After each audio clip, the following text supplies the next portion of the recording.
Yay! There we go. Yay! Look at Hunt Slonem, the great artist. Okay, I have a song for you, Hunt, that I do for everybody on the show, tailored especially for you. Where do you go on Mondays when you want to have fun?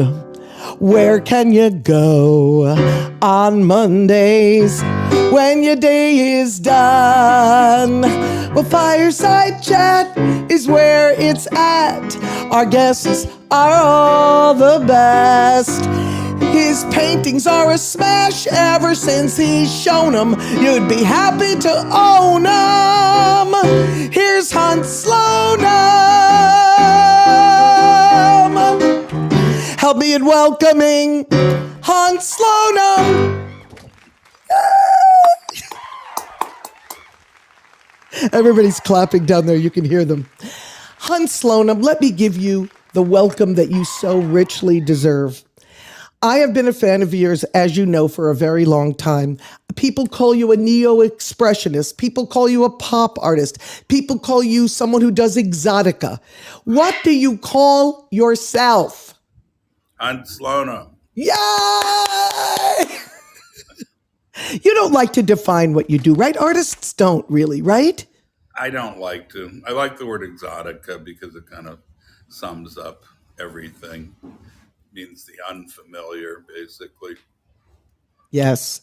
I want to tell everyone how we met, just briefly. There was in the Catskills this beautiful mansion called Belterre that had sat there for years empty, filled up with certain other things they made out of it. And all of a sudden we hear that Hunt Slonem comes in. Tell us your passion for finding historic buildings. We'll start there where we met and turning them into a curation of your own life in a way. I have been blessed with finding a number of, I've had up to 8 historic homes. I love saving them. They're usually in great need of my help when I find them. I was not sure about Belterre. I almost fainted when we drove up to see it for the first time, and I still do when we drive up. It's so breathtaking and magnificent in its scale, which you don't see very much of on this planet. It has a fabulous history. It was built by Mr. McLean, who was a copper baron, so the whole roof is copper. There's a lot of land and a lake, and we love going there, and we love being your neighbor to play the piano in our hall. Right. And it's been very quiet since you left. Anyway, so as I said, I've done this many times. I've taken on things that were abandoned for up to 18 years. But Belterre needed more cosmetic work than anything, and lots of pipe issues and roof issues. It never ends. But I just get such a thrill out of it. I'm an insatiable collector, and I need places to house my things, and I play with color. I revamp vibrations of the building with color changes and things that other people are afraid to do. If something's too perfect, I will not change it. The dining Yes. room is what sold me on it. It is just picture perfect, magnificent Georgian setting. And things just make their way into my lives. I collect paintings and furniture and Do you see these things I'm showing? I can see them. That's the castle. That's the Searles Castle that he just bought in Great Barrington. I'm going to show you what he does on the inside. It's unbelievable. What's this one in the middle? Maidwood in Napoleonville, Louisiana. I first went to that house 52 years ago when I was a student at Tulane, and I took Louisiana architecture. And this was considered a masterpiece by the architect who built it, Henry Howard. And I was mesmerized, but I didn't know where I was. For some reason, there was no lecture about where we were, but it's on the cover of lots of books and historically magnificent. Which is the one that Beyonce of these two filmed something? That one, Maidwood. Okay, so Beyonce filmed did. Lemonade here, right? Right. And also Beguiled was filmed there with Nicole Kidman. Unbelievable. Sofia Coppola's last film. Look at these places that he... The Armory. And oh my God, please tell them about this and where it is. It's in Scranton, Pennsylvania. It's an armory not unlike the Park Avenue Armory. It's a whole city block. It was built by the leaders of industry of that area, mostly coal mine owners. It turned into a military thing towards the end, but 5 American presidents have spoken. Unbelievable. In the hall there, which is 50,000 square feet. And Rachmaninoff played there. That's the thing. Oh my God, Rachmaninoff. Okay. Now, as I go through these, That's this is Belterre in the middle. that's where I met you, at the house on my street in the Catskills. That was this unbelievable house. I thought, who bought this? And then I found out it was you and I freaked out. What is this? That is called Lakeside. It was given by Thomas Jefferson to the Marquis de Lafayette at the time of the Louisiana Purchase. He did not build the house. He owned the land, but his family has visited it for 100 and plus years. Okay, Hunt. Pink. It's always been pink, and it's very amazing. Listen, I wanted you on this show for a couple of reasons. First of all, you're thinking, I'm a theater person. I interview theater people. Your life to me is theater. This is just the way I experience it. Because what's happening is you don't just restore these houses and sell them or have other people traipsing through. You visit them and live in them. Live in them. And I believe, and tell me if I'm wrong, because you are so prolific in paint every day from morning to evening. You go to these places to get recharged. Am I right? Yes, to uncharge, I guess. It's very important. They're not so close, so it's a bit of a trek every week. Probably in a car. How many are there? I think I'm down to 5, but the castle has really taken me over. That's a major, amazing project, and it's on a scale that very few places still have on this planet. In fact, a friend of mine was helping. I can't name names. Okay, Anyway, don't name names. They were naming.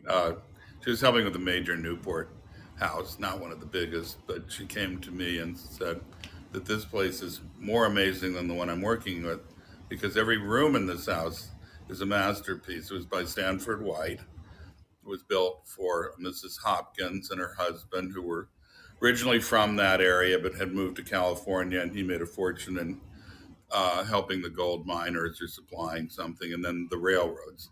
So Right. They wanted to move back to Great Barrington, and they commissioned Stanford White. The husband died before the house was finished, and Mrs. Hopkins married her decorator from Herder Brothers, who was a lot younger, but who am I to talk? Anyway, he had the house until the 1920s. But Right. he had 2 other big places, and he took the staircase out of this house, which I have had copied and restored to its original perfection. We did this from drawings by Stanford White that existed. And it has just amazing things. There's a music hall with 50-foot ceilings. I was there. Yeah, it's more, it just grows and grows in its magnificence. And it's overwhelming. I consider this a privilege that I'm the custodian of these places. And I need people to see what you do on the inside. So, for it instance, changes all the time. here is a picture of this incredible book I have. And you can see how big the book is. And look at that. Oh, that's the Armory. Oh. If you get this book, Hunt Slonem, World of Folly, folly suggests that it's a frivolous. And I think this is anything but frivolous. I want to talk about your intention.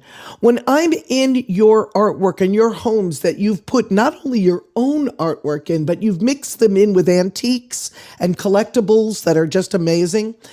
For me, I've said it before to you, it's a portal. It's a portal into another realm. I'm not being woo-woo. I'm not being crazy. I feel transported. You're absolutely correct.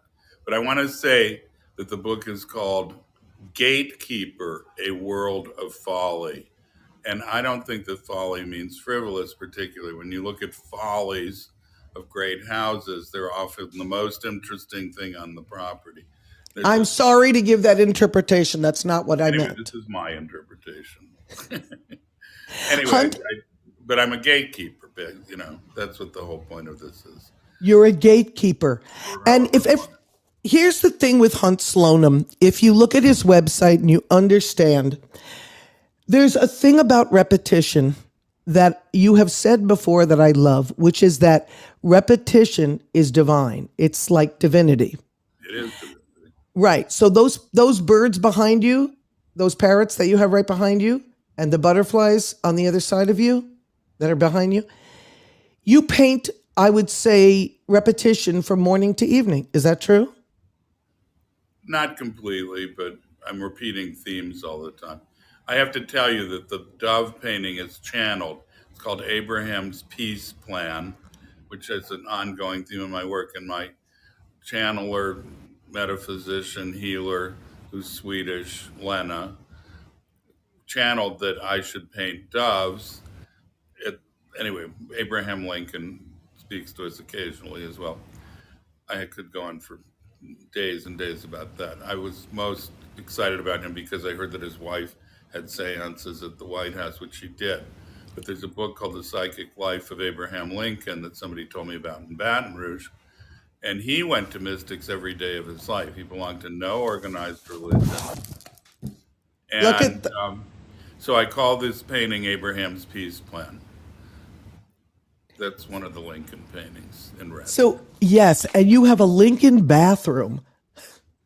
I have many Lincoln bathrooms. I also have a Queen bathroom. Right. Oh, see, now this is what happens to Hunt and I. Wallpapers that I've done. This happens to Hunt and I. The two things that I have from this book are the Queen picture and the Lincoln picture, and he just mentioned both. This is what happens to us. But the wallpapers are repeated images in various colors.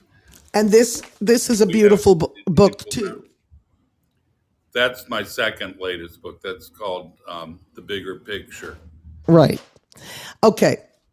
Let's just get down to brass tacks here. Wait, can I say one quick thing first? You can say anything you want. The purpose of the armory, and my brother said this when he was living, I had never done anything on that scale before.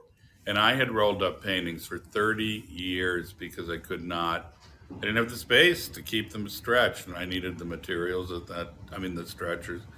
So when I got the armory, I found people in town, and I saved all of my early works except the ones that were thoroughly destroyed.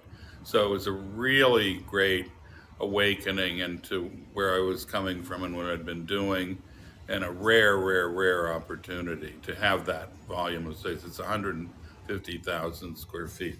We have a picture of the Queen wallpaper here. Would you like to see it? Yes, we would love it. Allison is this incredible assistant. The Queen wallpaper. I love it. Can we have applause, please, for the Queen wallpaper? Now, when did you do that, Hunt? When did you do it? The paintings have been going for many, many years. The wallpaper came out, I think, 3-4 years ago. Right. But I did it in the powder. We only have one bathroom on the first floor at the castle, and I did it with the wallpaper. So and before, while she was living. So I think of her daily when I'm there. Not that I don't anyway. And you've had opportunities to travel all around and meet like royalty who buy your works and stuff, right? Sometimes, not every day, sometimes. I'm in a lot of interesting collections. So, but I've traveled a lot. Now, here's the thing. So I talked about the portal of where it transports me. As I move into each room in your house, it's almost like the vibe is different. The colors are different. The energy is different. And it's all intentioned. Another thing is the rate of speed with which you buy the place and get it ready. That's unimaginable. You must have a lot of people helping. I always have a great caretaker. I have two people at Belterre that are fabulous. And they're very hands-on, which is great. We turned the picnic pavilion into a greenhouse, and I've hung chandeliers everywhere where there were neon lights, and So I love the term, vestiges of grandeur. That's kind of what prompts me. That's Richard, um, my friend from Louisiana, the photographer. His book, Vestiges of Grandeur, has inspired me. It's a very Louisianian thing. I love patina. I don't like to over restore. I have not crumbling, but walls that haven't been painted for 100 years and more at some of the houses in the South. Some of them. right. Depends on how they look. I mean, my bedroom hasn't seen a fresh paintbrush since, 1870 or 40 or something. And Can I we? love that look. You went to Tulane, right? In I Louisiana? started out of Vanderbilt. I graduated from Tulane. Yes, And so Louisiana is very special for you. I love that. it is. I've loved it since the day I first set foot on it. Now I hear a parrot behind you. Can we please tell everybody how many parrots you've owned at one time? Oh gosh, hundreds. I was Hundreds. well, well over 100. What is your relationship of birds, animals to art? Well, I think of my animals as working animals, whereas Audubon killed everything, or multiple examples of them for every painting he painted. Mine are, I talk to them, they're highly intelligent. They've lived for up to 100 years. And they're great companions. They're huge personalities. They don't always get along with each other, so one has to keep a close eye. And it's a very delicate balance. But I talk to them, I ask them what they think of things. There's a real serious relationship, and they are highly intelligent. I mean, they say now that some dogs are have the intelligence of a 3-year-old human, but parrots have always been said to have that. They say it's because dogs live with people and are so pampered by them that they've acquired this new level of intelligence. Parrots are just naturally that way. They can sing librettos of entire operas. They say things appropriately. Not all of them, but they're just terrific to be with. They Nancy, really are. I didn't start out with parrots. I was an exchange student in Nicaragua and lived in Hawaii as a kid. So I love tropical birds, toucans in particular. I've had up to 16 toucans in my life in New York, and 90 The Fruit kinds Loops bird. The Fruit Loops bird. Well, there are many kinds of toucans. No, I know. I'm joking. It was just like the bird on the Fruit Loops cereal. That's how we as Absolutely, kids. you're right. I They're mean, like a wind-up toy. of course, and we had stuffed animals of toucans. I mean, I can't believe you own toucans. It's amazing. Yeah, for up to 22. They don't live forever, and they don't always do so well in captivity. The diet thing is very delicate with a lot Right. of these birds. Parrots do better, but people don't always feed them correctly. But anyway, So, they've been so you great loved companions. exotic birds. Yeah. But I love, I had really exotic birds. I even gave my African weaver collection to the Bronx Zoo many years ago. Um, I've had turacos and troupials and motmots and hammerkops. I love hornbills and toucans, and they've all entered my works. Everything I paint, I've pretty much lived with.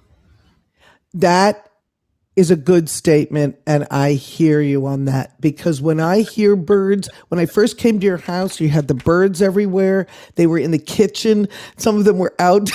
It's like, Unfortunately, they were eating my paintings too, but nobody's perfect. so here's the thing. They're laughing. Let me ask you a question. So now wait, you traveled because your father was in Navy, the Navy. Rear naval officer. So you were traveling a lot, right? Well, he was in a particular field, submarine, so we could live in one of about 8 places. but I traveled a fair amount. But I've traveled more on my own. Right. So here's the thing I want to ask about how prolific you are. For you, I don't interpret it, and tell me if I'm wrong, as discipline. I interpret it as joy. You have described to me that you wake up, you don't even have coffee, you don't eat anything. You pick up a paintbrush in the morning. Is that correct?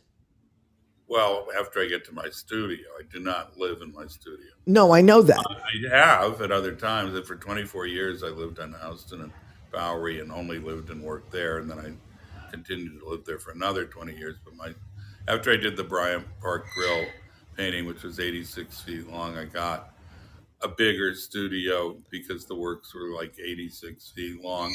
So I started, my larger space was in the Starrett Lehigh building, the first one, which I admired greatly my whole life in New York. Been there, done that. But let's talk about that for a minute. Bryant Park Grill, it's a major restaurant in New York.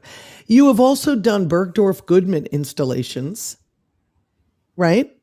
You did yeah. So when you do an installation in a store, that is a very special thing to me.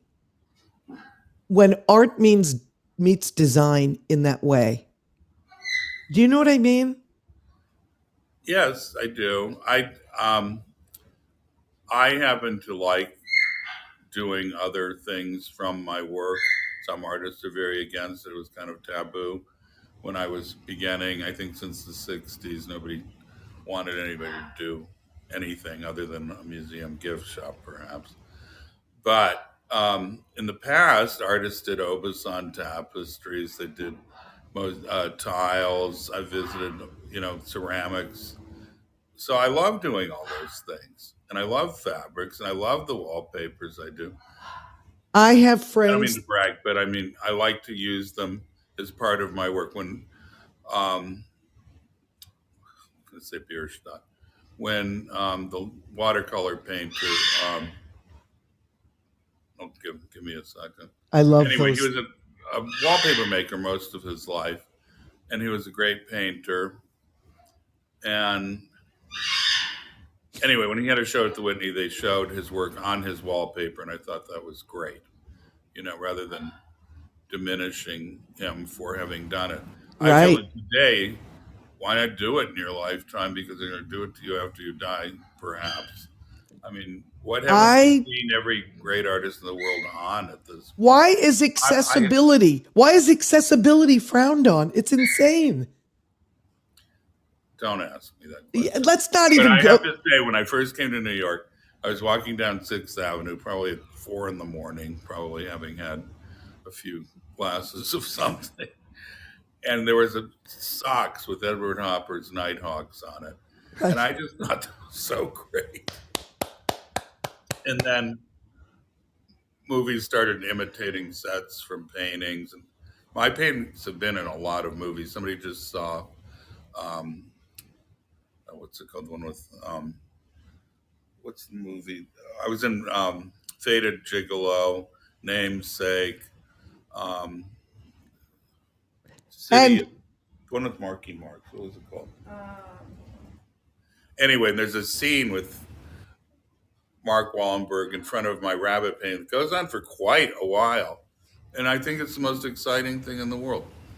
It's so exciting. For those of you that don't know about the rabbits, look at that. Look at those bunnies. That's wallpaper with the countess. And there are pictures of bunnies right there. I know it's hard for you to look at your own website, but this is an example of a corner of a room. I don't know how to. I'm completely computer. Look at the fabrics. If you ever want to get Hunt Slonem, I don't want to spend too much time on the art and merchandise and design, but I want to get into other things. Look at those beautiful. Right, okay. He doesn't want to look at his own. Listen, artists don't want to talk about that kind of stuff. They just want to talk about other things. I understand because I'm a songwriter. Right. And you're always pulling something out of nothing. That's what you're doing. Okay. And it's not out of nothing, it's from within. That's what I mean. But I mean, it didn't exist a minute before you did it. Right. That's what I'm trying to say. And we've talked about that with you a lot because I totally feel the energy in each room when I go into your house or when I looked at a painting or when I look at the way you, and everything is really, really intentional. Like it, to a degree that I can't believe. I actually wanted to ask you about an interview you did where you referred to your art kind of as time travel. Do you remember this interview? Absolutely. Can I you think talk about what you I mean? referred to my houses more that way, Right. but sometimes the art as well. It's just the immortality of being, and there's no beginning or end to any of it. But in the houses, it's actually playing with the furniture and the color and the whole thing. There's You go into other periods and we see things. I mean, it's not just that I'm talking about it. I've had many clearings done, and we have tunnels under the armory that go on for 20 miles. It was probably part of the Underground Railroad at one time. So much has happened. There's so many historic things and It's gatherings that have occurred. We had a movie. We had a whole movie shot with Tommy Lee Jones, but a James Lee Burke novel. James Lee Burke lived in New Iberia. He actually wrote my Bayou book for me. So we had a Robichon thing for a movie called Electric Mist, Confederate Dead. And the Buddy Guy played on my back porch, and there was a party in the yard, and it was amazing, except the grass never really grew back. But other than that, it was great.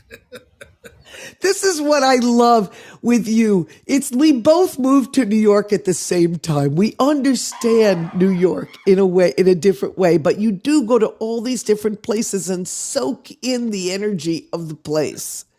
That's how I experience it when you talk to me. And I'm almost transported back there. So, okay, so here you are, you're painting parrots. How did the bunnies come about? I had rabbits as a child. I've had many animals in my life. I used to have monkeys and hedgehogs. That was one of my peak fun experiences. I would hold the hedgehogs, and the monkeys would come and pet them. It was so cute. And if I had a little ball with a bell, and I'd make it ring, and the monkeys would always jump on my shoulders. But they have all the worst qualities of humans. You can no longer keep monkeys. I'm They sorry, would that's steal funny. my brushes and run as far as they could with them and knock newly restored frames off the walls. But they were so cute, and it led to a lot of stuff in my work. The monkey image. I now do what I call butterflies and guardians with the monkey eye. Yes. For my time, years, whatever it was, in Mexico and Cholula, Frida Kahlo became known to me at a very young age, and I loved her portraits with the monkeys behind them. And so that image has just stuck with me, and then travels to India and shows in India.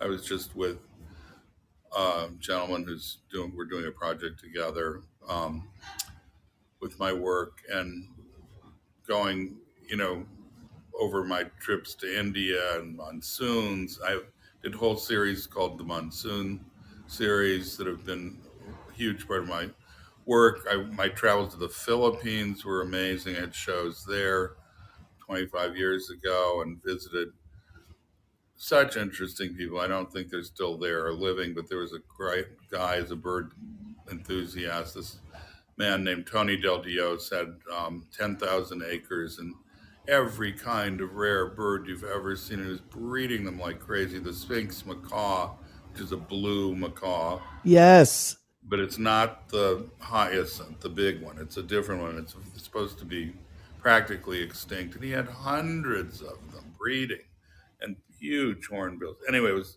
just a peak life experience to have that happen. And then there was another guy that lived in a tree house, and he had pet lions and tigers and 300-year-old crucifix. It was just so magical. The whole experience was just great. So then the bunnies are kind of just came in out of nowhere. They just Well, show. no, I was painting saint paintings Oh, in the late saint paintings, 70s, saint paintings. Yes. and I put animals in them. I was, from my travels in Central America, I was struggling with what to paint after I moved to New York. And I was about to leave New York and move to Holland after 5 years of just pure difficulty. And I was called by the Skowhegan School, which I went to in 1973, and offered Janet Fish, the still life painter's loft, for the summer because she was going to Australia. And I painted there for the summer and took care of her dog. And she then offered me the loft because she moved to another place when she got back, and it changed my life. Because of her still life painting, I had gathered so many things in my travels, and part of it was holy cards from my travels to Central America. And I started painting saints, and a lot of them had animal associations. Like Saint Francis, yeah. San Martin de Porres from Lima, where I Right. visited Lima, had shows in Ecuador many years ago. And then I started putting rabbits at the feet. I don't know why. I just like the multiple image of the rabbit, painted very differently. And I got to put in my butterflies that I had seen by riverbanks in Nicaragua. That was just unbelievable. See like a million of the most beautiful things you've ever seen in your life drinking at these streams. And there were day moths and just the richest natural experience humanly possible. I'm sure there's bigger ones, but that was mine. So this all came together in the saint paintings, which is, part of Yeah. the creation of the world and God's work. And this is the best part of it in my book. And birds with their plumage and movement, it was such a thrill to be able to live with all these animals and see the delicacy and grace of their movement and how it's influenced fashion. And then, early on there was Studio 54, and we saw the combo of fashion and art and music and events, the Jaipur Ball and the this and the that. Unbelievable creativity. That's what I mean about New York too at that time. It was a different place. It was a different place. Remember Erte's 90th birthday at the Metropolitan. Unbelievable. The Metropolitan Club. Yeah. Anyway, So just so full of interesting experience and exotica, which came into my work. I mean, just seeing somebody's dress, I'd come home and paint a painting about the color or something pertaining to it. And the energy, there's nothing that I have witnessed or been able to be in for long that comes close to the energy of New York. It's very direct, it's very strong, it's not always so introspective, but it's a great place to work. look at this bunny wall. This is so fantastic to me. One of these, look at these pictures that are going by. This is the work of Hunt Slonem. I know it's hard for you to watch this, but I'm telling you, people that don't know who you are, everyone should know who you are. I was a major fan before I even met you. And some of these unbelievable pictures. Look at the hats. I love the hats. Top hats. Look at Lincoln. Oh, God, it's so great. All right. So anyway, let me just get back to this. So I'm just trying to show people that if you go to huntslonem.com, you will see so many amazing things. But we've had conversations about, we just immediately bonded a number of reasons. Let me talk about the theater part of it. So you actually went to the Broadway shows that I was in as well. The Donna Summer musical, which totally brought us back to the disco days, like you said, Studio 54. And then you showed up at Tina Turner and saw me in that too. Yeah. And we've kind of been, I've played the pianos in your house, which need to be tuned, but not the one in the castle, which is perfect. Perfect. Not okay. You said one. Everybody's laughing. You said once in an interview that nothing you do is calculated as far as your feeling towards what you're doing. Like the bunnies weren't calculated. They just came in and you went with it. Absolutely true. I don't plan changes in my work. They just happen. And often, there's a great book that I've loved called The Game of Life and How to Play It by Florence Scovel Shinn, who was married to Everett Shinn, the painter. Yes. And incredible book. And they said, often it's the simplest thing you do that really makes its mark on the planet. That is so true. People And say, so, how long did that take you to do? And I go, 71 years. It did. it's so true. When you're an artist, like you're like kind of walking around in your life. And it's one of the things that I love is it's very two-dimensional in a way. And I want to get into what you're doing now with glass, which I love. But one of the things I love is I'm looking at your paintings. That's one thing. But when I'm in your houses, I'm in your world. I'm picking up not just how you think, how you feel, but your vibration. That's the difference for me. When I'm surrounded by that stuff, it's a very different feeling. And I love that you have your work studio, which we're in right now. Right. And everyone that works there is surrounded by your energy. Is that accurate? It would have to be. Because you're not like in an not. office. No, I mean, they're not in an office. They're actually among your paintings, which Right. I wish we could just take a rolling tour to tell you that. You'll be able to towards the end. Allison will take you on a tour. Oh, I'm so happy. Okay, so let me ask my other questions, then we'll get a rolling tour of Hunt Slonem Yes, studio. I'm right. very excited.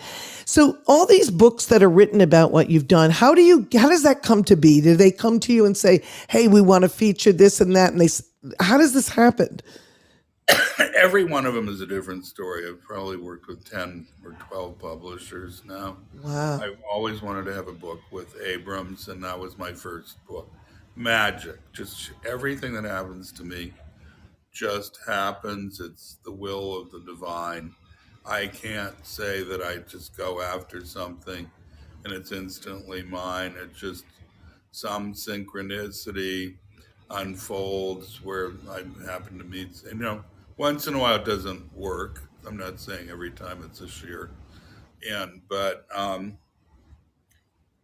it's just a synchronistic experience. We just did a third book with a publisher that did the bunny book and then the birds book, and now has done butterflies, and that just came out. And then I have a house book coming out in the fall where somebody was taking pictures that I needed for different things and showed them to somebody, and he went to his publisher with the materials, and they wanted to do it, so we're doing it.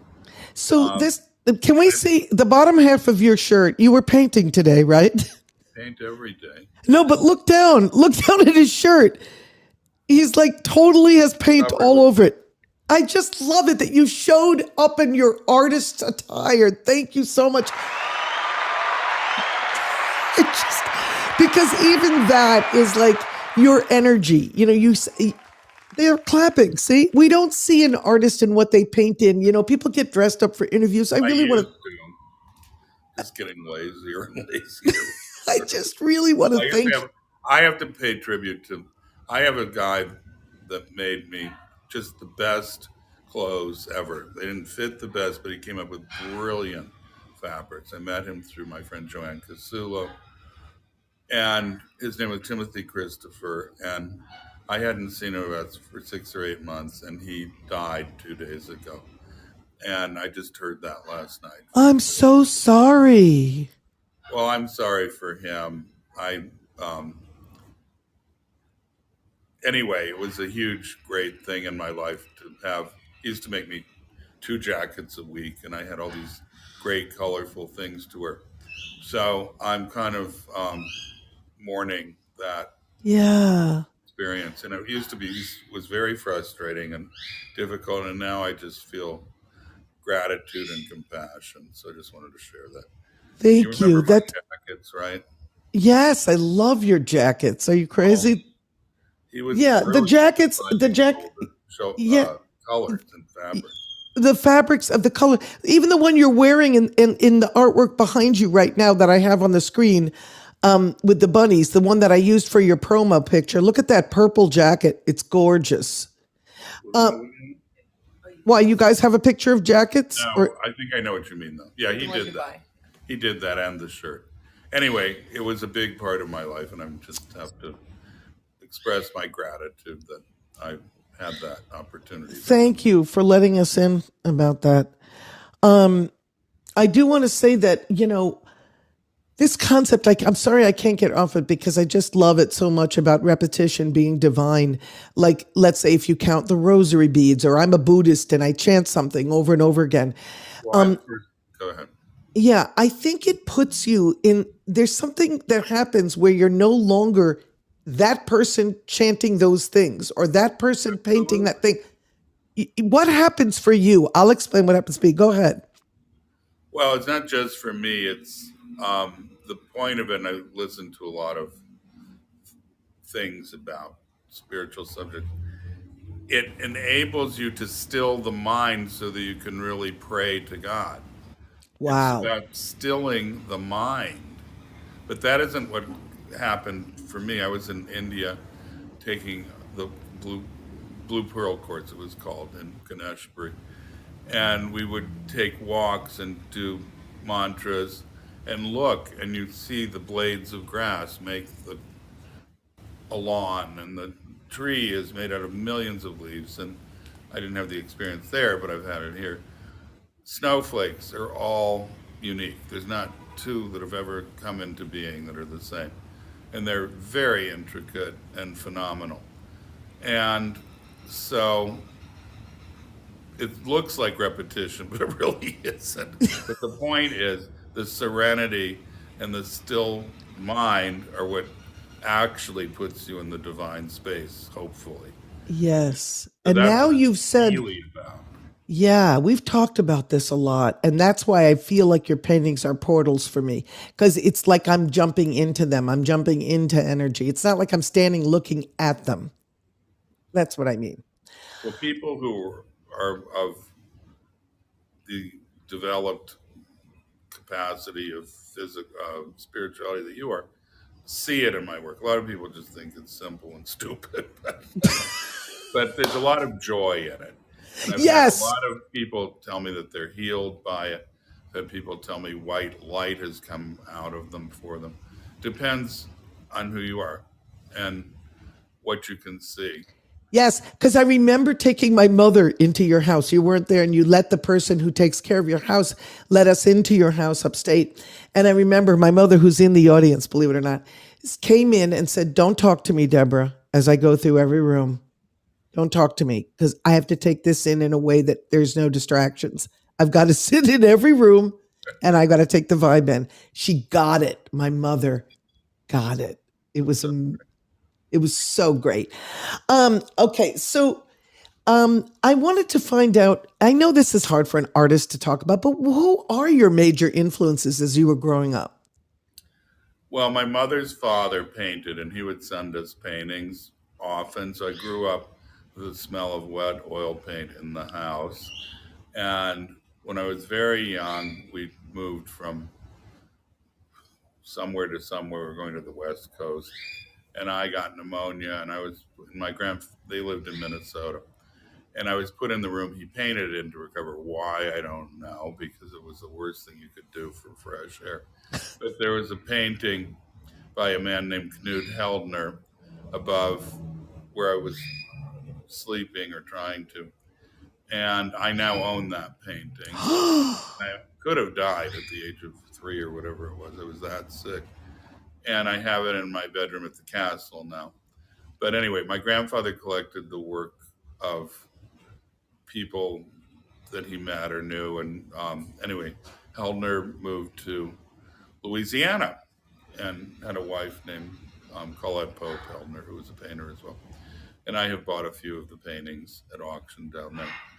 So it was just the only thing that appealed to me. My grandfather was very quiet and hardly said anything, but he would just throw these great things. He used to send me cocoons of giant moths in a box, and I'd put them in my closet, and I'd come home and there were all these Luna moths and How Scropios, did they know that you were? giant How moths. did they know you liked that? How I did? didn't even know what they were. He introduced me to them.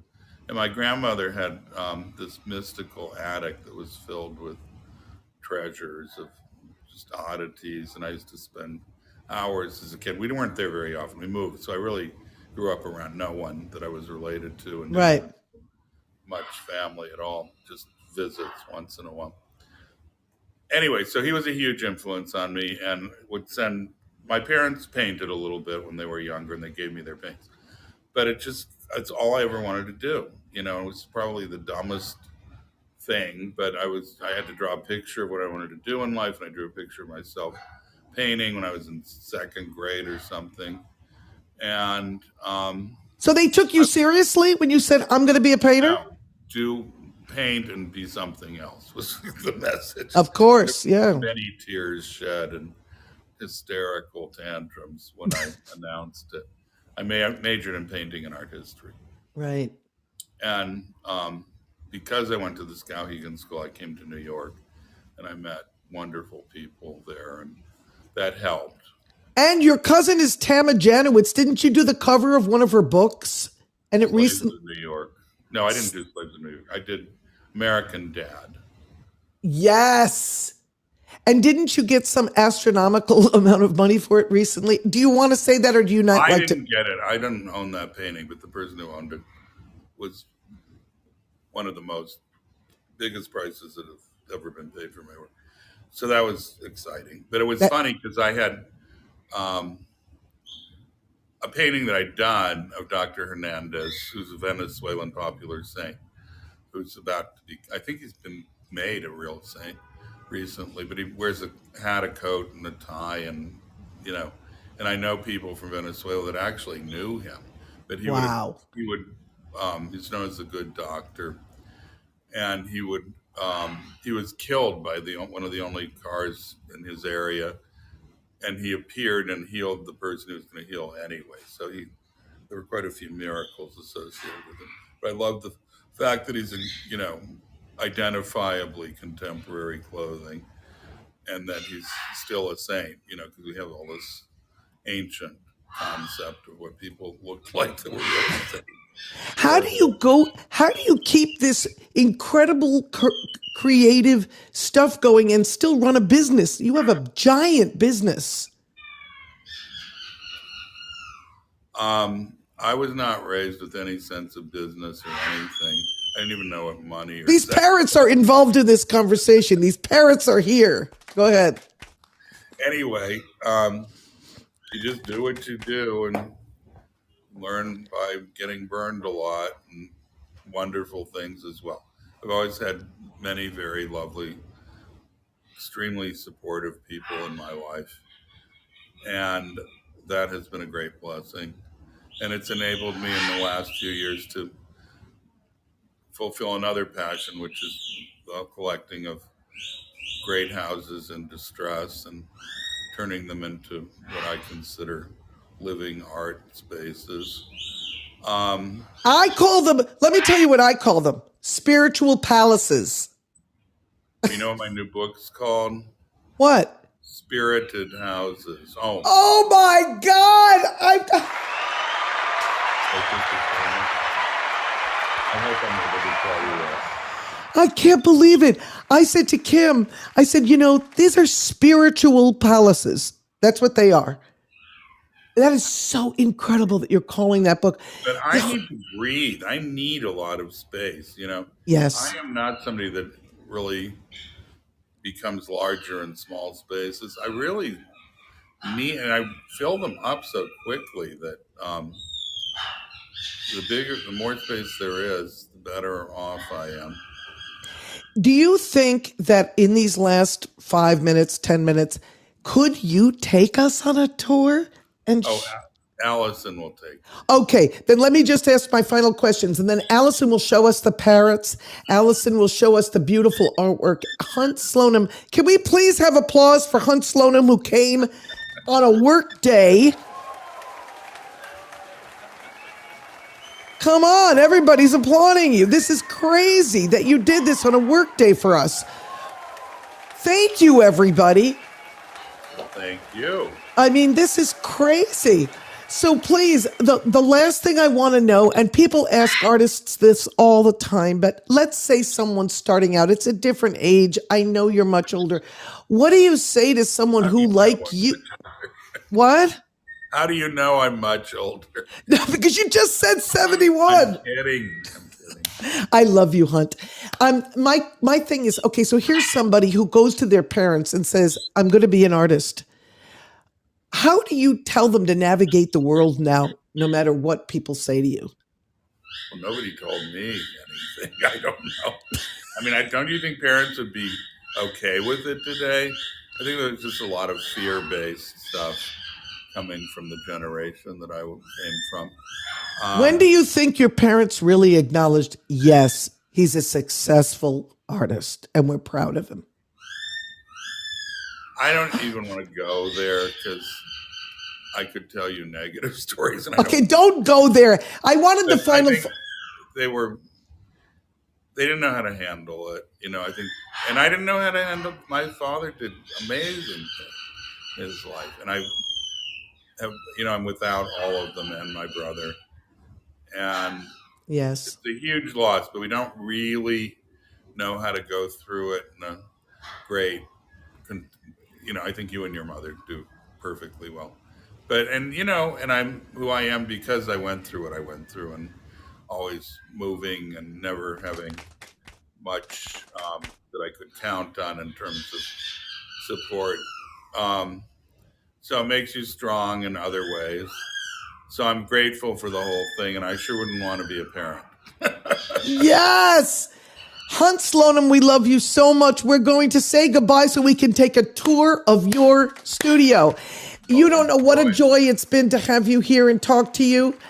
And everyone's clapping.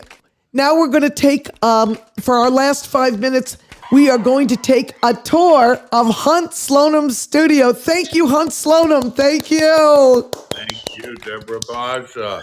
And we missed you. I miss you too. Waiting. Okay, the great Allison, are you ready?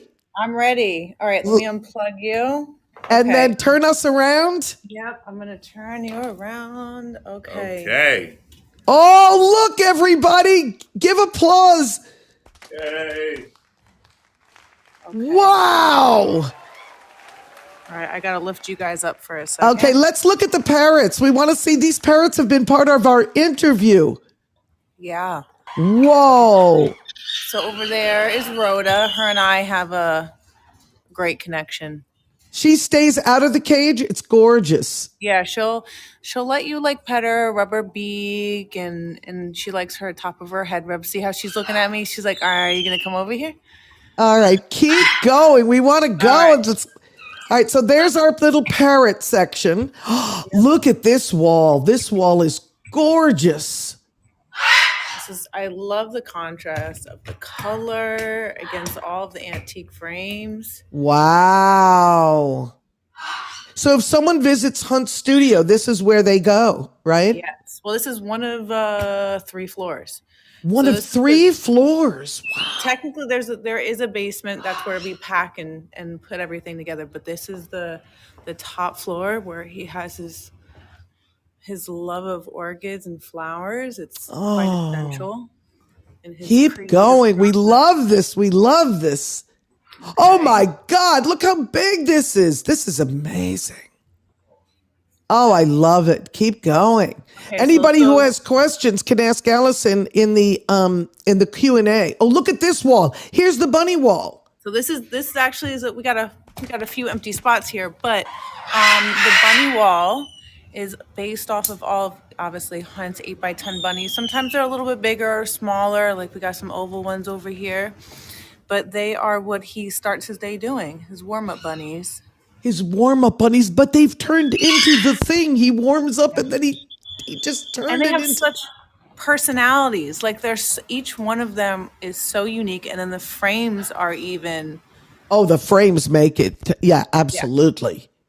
Oh, so here, by the way, P.S. I own a bunny. Just Okay. Oh, look at that. Now, let what me is show this? you. What is this on the left? We forgot to talk about his different medium.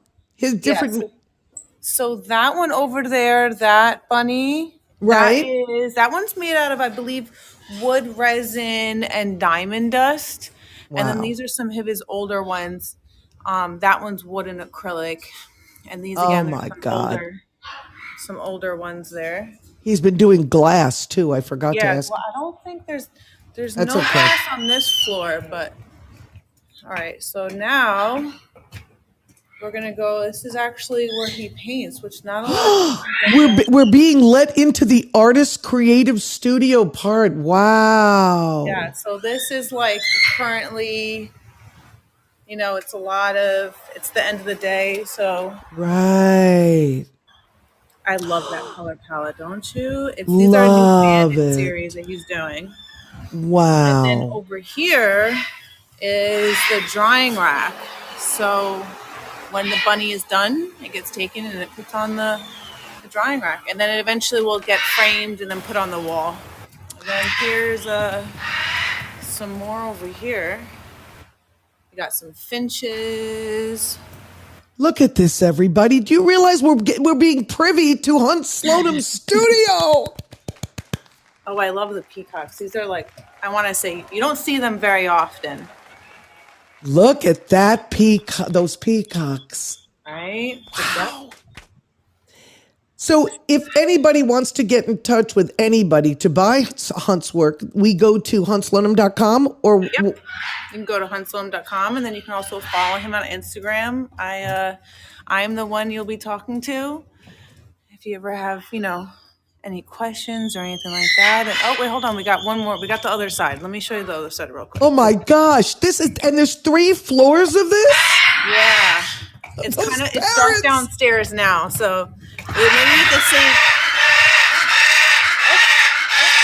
okay, Rhoda, I'll come acknowledge you. I know. I'm so sorry. We're literally almost was done. her. Oh, look She's at the like- books. Oh, Look at the that. book.